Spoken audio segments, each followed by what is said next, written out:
Oh, they went in for the Clawed up against the Belleric, and there is the Paquito as well as a threat. So I'm actually not sold with this, but at the same time, they do have the Gatot Kacha, which is a way to defend the Clawed anyway. So I still feel like the real carry of this game for BTR is going to be the Fanny. It's the real centerpiece of this composition.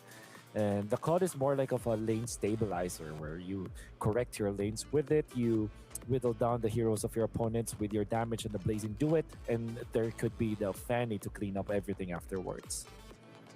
Okay. I like, dude, honestly, I like what Pro Esports did here in this draft.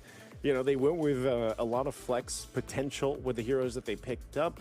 We've seen shades of this, but that's how they want to go ahead and deal with the Fanny and the rest of the lineup from BTR by Vitality. This could be really difficult depending on the way the Kufra especially is utilized to go and play against the Fanny. Because even if not, even if the pressure isn't there in the jungle, then when those team fights break out, brother, all you need is a bouncing ball, you know, and it kind of ruins things for Nile. So again, we saw this Kufra pop up yesterday. Could end up just getting Pro Esports the sweep against BTR in this one, unless something else happens. But that's kind of the theory we're throwing out here. Again, this for me, Wolf, I'm gonna have to lean towards Pro Esports, man. You know, I know we went with BTR in the first one. Who are you going with, real quick? Yeah. I like that. I like the BTR lineup, but at the same time, I do agree with what you just said. So it's pretty even for me, to say the least. And I'm just excited to see what is in store for us in game number 2, because this time it's going to be the Fanny. I always like watching good Fanny games, and now it's going to be up against the Kufra, which in turn would incite a lot of outplays, a lot of mind games between the two players. Okay, well, we got a pretty zoomed-in look right now. I'm not sure where Nile was going to go for. I know he cabled through. Finn? Okay. Really close look. I'm trying to see where also Nile ends up going and grabbing his green camp. He's up at the top side now, though. Now, Fanny going in for some Kramer invasion. There we go. Not entirely sure if he was successful with it. Yeah. But clearly seems like he has the higher levels with the double buff. And this Paquito from Pro Esports from the jungle has to make a lot happen in the early stages. Well, I guess not literally the early stages, but from the mid-game perspective, like 5 to 8 minutes. If you are able to get a lot of eliminations during that time, that generally will mean that you will allow your team to be in a comfortable spot. Okay, so at this point, we go wait for this first turtle to go ahead and pop up here. No early first bloods. It looks like even across the battle spells, nothing was expended, which is kind of odd because usually in that first exchange, you see at least some battle spells being burned down, but this time, not going to be the case. First turtle pulled through by Finn. Again, we're on broken walls too for this one, so a little more, I guess, uniqueness that can happen here depending on how Nile plays it on this Fanny. Even sweeping through turtle takes or eventually lower takes. Here they go, though. Indeed, that's Moreno taking out PPP. The jump in, though. Oh, look at the two-man knock of the nail. It's going to be taken out. Gatot Kacha is far too late to save his teammate. But the Belleric from Soria and Felix with that flicker is good. So will be the exchange. I would assume that there was an arrow that was able to land, but taking down Nail early on in this game, this is really good for Pro Esports. It's good for Pro, but they're going to lose the turtle anyway off of that arrow.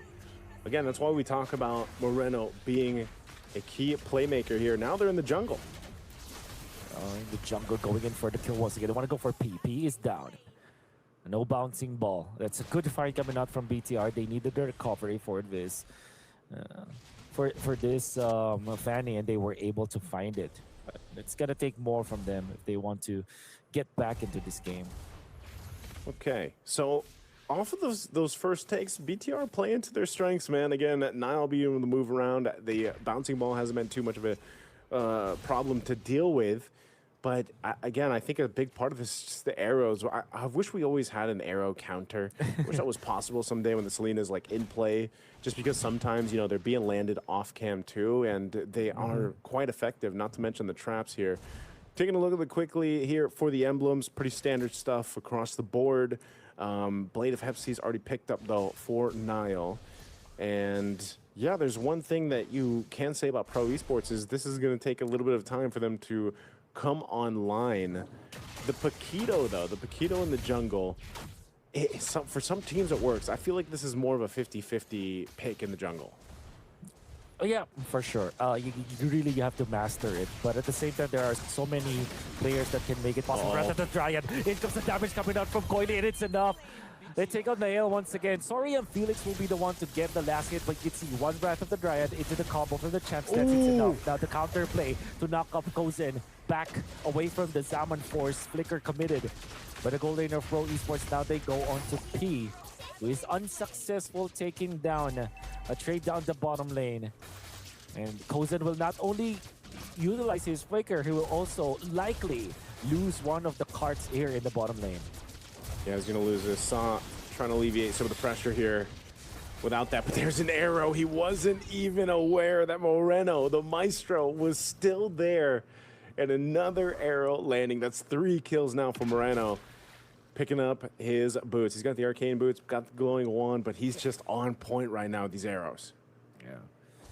I will prompt the reaction onto the bottom lane for BTR to be there.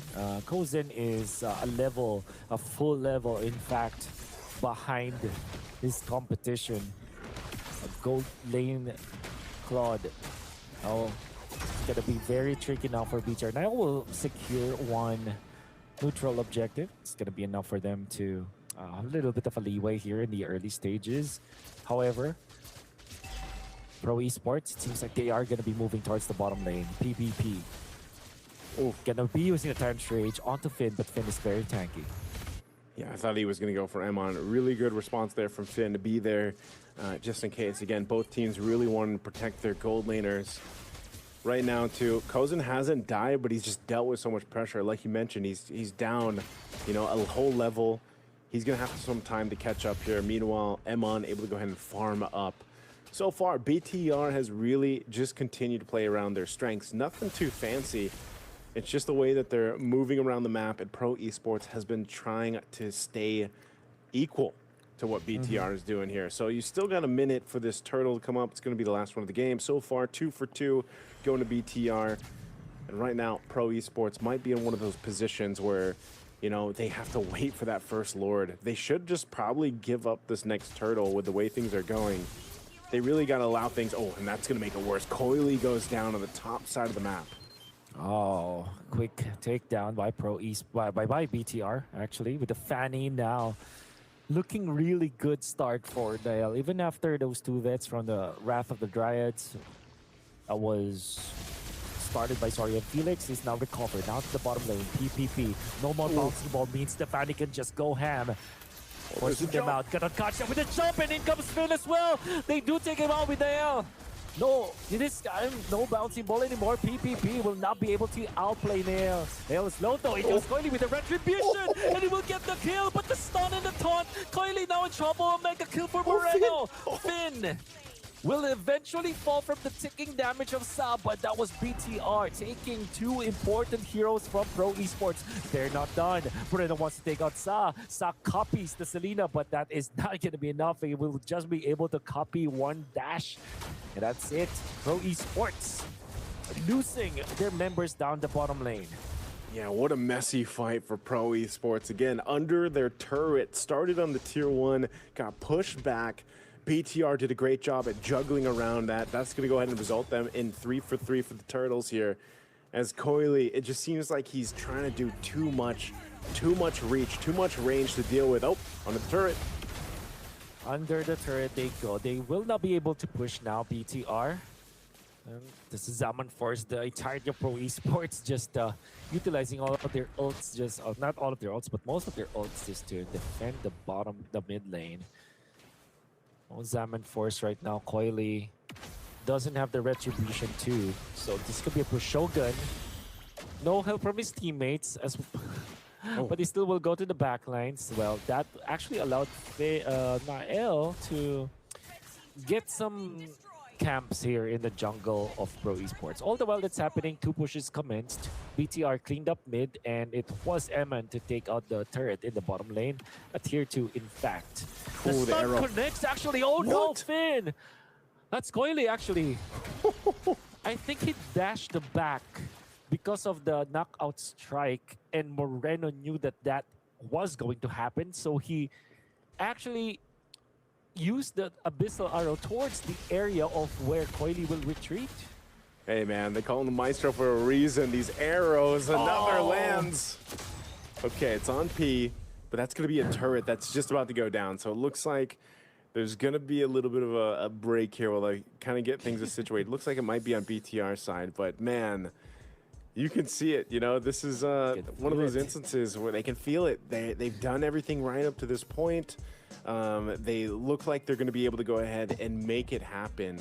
Again, they are approaching the base already. This Lord's going to be up here shortly, but it just feels like Pro Esports can't play against the arrows. It's not even just the arrows, man. It's the way that they're rotating around the map. BTR just kind of has things figured out. Meanwhile, Pro Esports, you know, they're leaning towards maybe their one and only angle, which is Kozin. It just feels like Coily's been shut down in that jungle Paquito, and they're not really able to move across the map that they had hoped for. And even so, you know, maybe that was kind of what bit them in the behind in the draft, flexing a little bit too many heroes to make this work. Looks like we're going to be jumping back into this game. Again, 9 minutes in, that Lord is still 40 seconds away. But right now with BTR's lead, they're looking to take down some of these holy defense shields if they can. Whoa. Wrath of the Drag committed onto Shogun. Sorry if Felix has to get out of there. Shogun is fairly healthy. After utilizing his ult, the Holy Shields will pop in the middle. No more Holy Shields up top. Coily standing in front of Shogun, unable to do anything as of yet, apart from them clearing the waves. They really just can't stop BTR from taking away their resources. Man, Wolf, this is one of those cases where, you know, Pro Esports, it just seems like backs are so far pushed against the wall that they can't really do much but watch. And now it's going to come down to one of those situations where do we take a risk? Do we take a potential chance to make something happen? It's not going to happen here on this first Lord. It's freely going to go over to BTR. They can't even get past this side of their jungle. So it's going to have to come down to a base defense. A conceal's used, though. An attempt there from Finn. Another arrow's going to land, but he's ready to go ahead and charge in if he needs to. And the big part of this, again, with this first Lord getting ready to go ahead and spawn in and push, is a lot of these shields are already gone. So this might result, if not into a game-winning push, depending on how the team fight goes, it could just be all base turrets being taken on, or at least 2. Yeah. Slow and steady, the push for the side of BTR. They're not even clearing the minion wave in the middle. They want to make sure that at least 2 lanes will converge at the same time against the base of Pro Esports. And this is their design. 3-pronged attack. Lord up top. Bottom lane Finn. Charging. The taunt does not connect. Coily with the pokes. Shogun into the battlefield in the middle of the fight. P cancels his skill 1.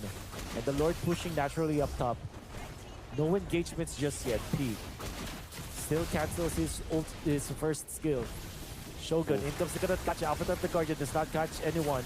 And he gonna take shit, Wrath of the Dryad into the turret. Oh, PvP overshot! He wasn't able to hit! And now Soria Felix is gonna be down from the backlines. In comes Nael. It will take 1 kill for that one in a turret. As PvP overshot with the Tyrant's Revenge. Shogun is low right now, but he is gonna be able to get on the stun onto the Coulson. Harith, oh my goodness, Moreno! He will be shut down by Sal, but that is a kill onto the gold laner. It would have been nice for BTR if they can be able to push now. I think they want to go for the end. They do want to go for the end. They have 3 minions. They have a lot of stuff going in, pressing against Pro Esports. They found Coily. Niall will not land some of those cables, but they will be able to take out the roamer. That's PDBD down. Niall wants to go for the wall technique against Story of Felix. But there are no more minions available for BTR to work with. The juggle is enough. Pro Esports will be able to live for another day. Oh man, it was looking grim there. Pro Esports, though, staying in the game. They were so close to ending it here. I mean, look at the difference in terms of items for BTR, nearly 10,000 gold ahead. And they got all the base turrets off that Lord. It was really extended time in the base of Pro Esports, and now everything else is going to be taken from them. It's the Hunger Games, BTR taking the buffs, taking the camps, and prepping up for this Lord. It's up in 15. Again, Pro Esports, I think they just have to wait in the base and hope for something to happen here. The problem is these arrows, man. 6, 1, and 3. Yes, Moreno has 1 death, but he's just been so on point with the arrows, and it's making it so difficult for Pro Esports even to move forward. Finn and Shogun, tanky as hell, up on this front side. Lord already secured. They go in with the Unbreakable. And I'll down. Sorry, Felix is super duper low. Kaiman collects that kill. It's a -1 for Pro Esports. His defense is gonna catch up with the jump. Gonna land. For now, the Lord is gonna be marching in through the middle lane. Sorry, No Felix. flicker. He might be in time for this defense. Yeah, no flicker available. Lord coming down this mid lane at 15 seconds for Sario and Felix. Here's the defense. Oh, Boyley jumps it forward. Now he's low. Now Blazing to it will be cancelled actually. PPP will now be the target. But the rest of BTR, they want to push the base. They up, taking out, goes in. Big target. And now BTR will take